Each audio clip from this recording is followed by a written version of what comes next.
Do you struggle with getting men to attend your men's ministry activities? I know that I've experienced that in my own church in leading men's ministry. And today we're going to talk about the difference between announcing our men's ministry activities and promoting them. If you get this straight, it will help you connect with more men for your men's activities.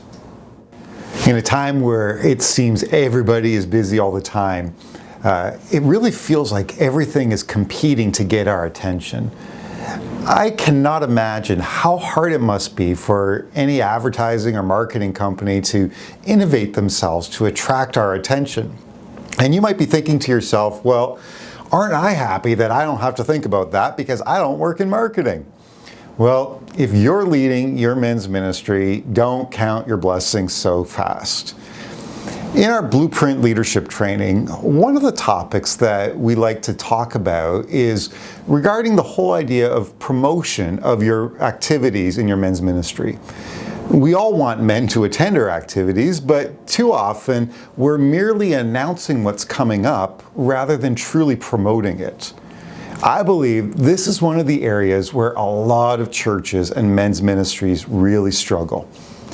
The reasons can be very broad why this is the case. It can go from having no idea who the men are that you're trying to reach to really having a lack of a plan to even communicate in the first place. Often as leaders, we complain that no matter what we do, it's hard to get men to come to our activities. And I'm not saying that the reason that men don't come is purely because of how you're communicating or promoting your upcoming events, but I really do believe this is a very big part of it.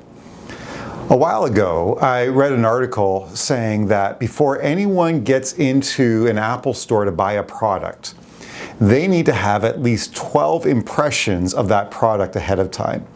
And this is for Apple, which is like slightly bigger than your men's ministry. Do you see it? The competition for our attention is fierce out there. So when it comes to communicating and getting the attention of your men to participate in your men's ministry activities, you have to be very strategic and prepared. The first question you have to ask yourself is this: why would a man who is already very busy drop anything that they're doing to come to your activity in your men's ministry? You have to answer that question for yourself. Why would you go to this or that activity when you're very busy?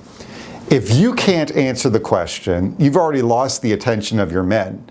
If you don't believe in the value of what you're doing, then why in the world would you ever expect the men in your church to believe in the value of what you're doing?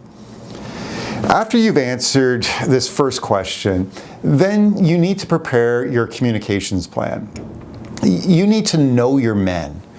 What's the best way to be able to reach them or speak to them? Is it email? Is it text messages?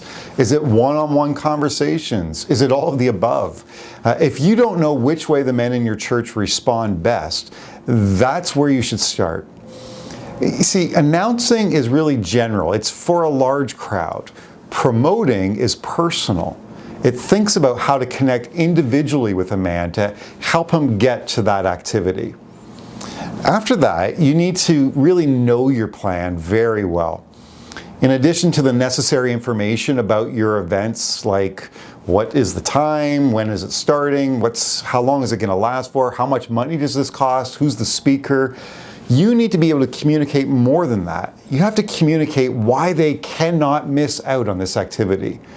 This is one of the most significant differences between promoting your event and just simply announcing an event. You see, when you just give the necessary information about your events, you're simply making an announcement. You're hoping that if they have enough facts, that'll make them want to come. But you're drawing no attention to the why he must come to your event. When you can express the very essence of the value of the activities you're planning, where a man cannot miss it, you start to grab not only his attention, but his heart. Nobody does anything unless their heart is in it, or maybe if their wife made them go. That's the reason why Jesus said, where your treasure is, your heart will be also. We're driven by what we value most as men. Unless we're able to offer and communicate something of value to the men, we're going to be competing with everything else, and most of the time we'll lose out if we don't help them understand the value. Let me give you an example.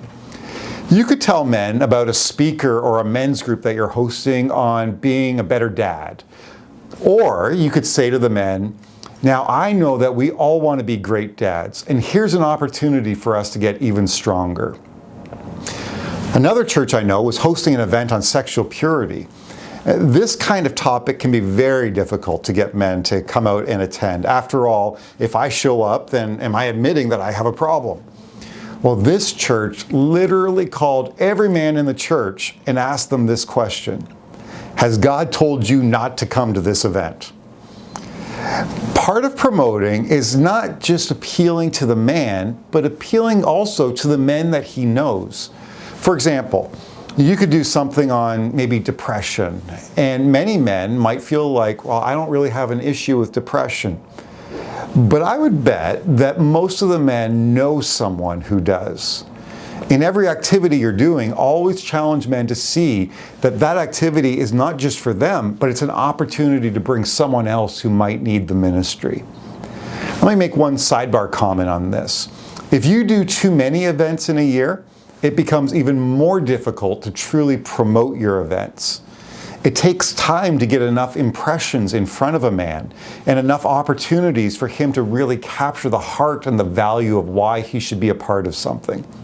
Too many activities for your men will just result in more announcements being made rather than true promotion happening. Here, I think, is the final and most important thought in response to this question. Don't forget that if you have a plan and you're executing your plan to see your men growing in their relationship with Jesus, then you need to trust and pray that the Holy Spirit is going to go ahead of you to grab the hearts of men and grab their attention to what matters most in life, to know Jesus, and that God's going to be doing the work of drawing men to what you're doing. This is something that only the Church of Jesus Christ has. We have prayer and the power of prayer. So pray for your men. Maybe one of the reasons we don't have men connecting with our ministry activities is simply this: we haven't asked God for it. In whatever you're doing, always ask yourself, how are we going to go beyond just merely announcing this activity to making sure that we're truly promoting it?